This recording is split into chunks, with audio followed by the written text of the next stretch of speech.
Hey everybody, I'm Daniel from Spacedock, and this is the Colonial fleet fleeing New Caprica in the final episode of the second season of RDM Battlestar Galactica. But what is this little thing here?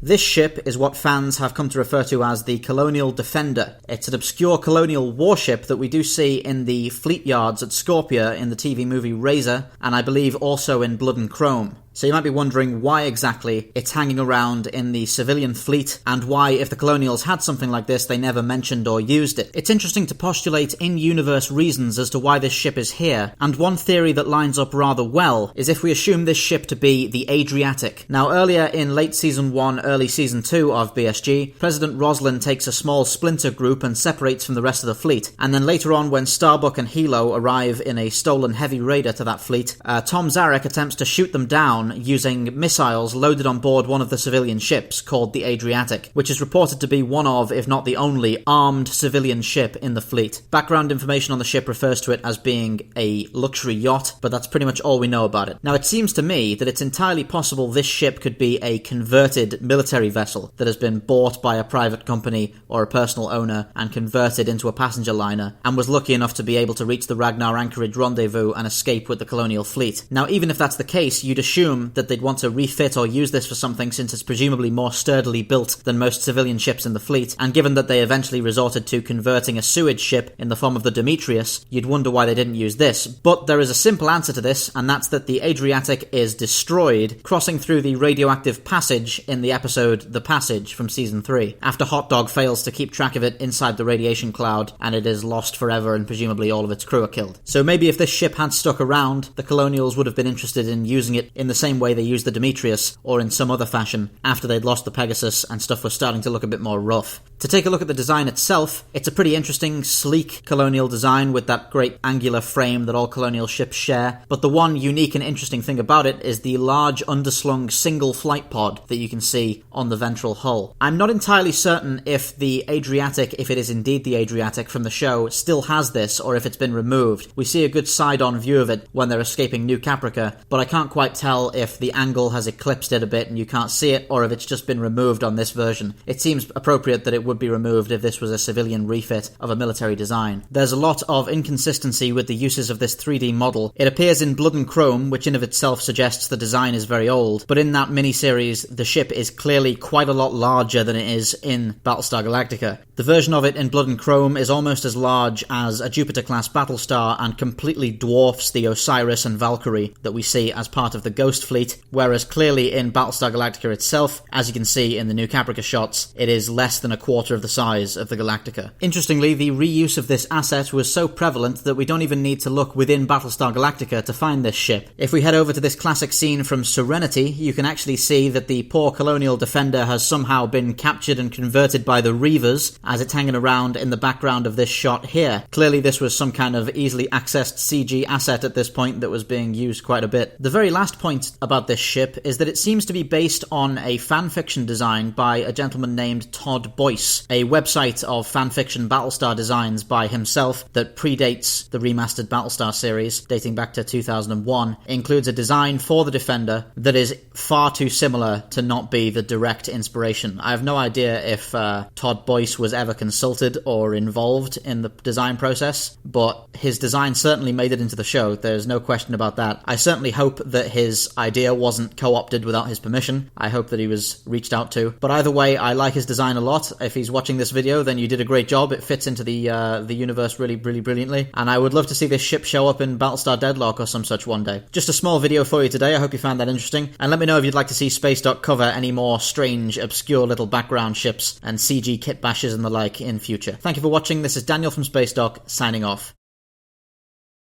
Thank you for watching Spacedock. Please remember to like, subscribe and share for more science fiction spacecraft summaries. If you enjoy the channel, why not consider pledging your support on Patreon? For just $1 a month, you'll be able to access the Spacedock schedule to see what's coming up.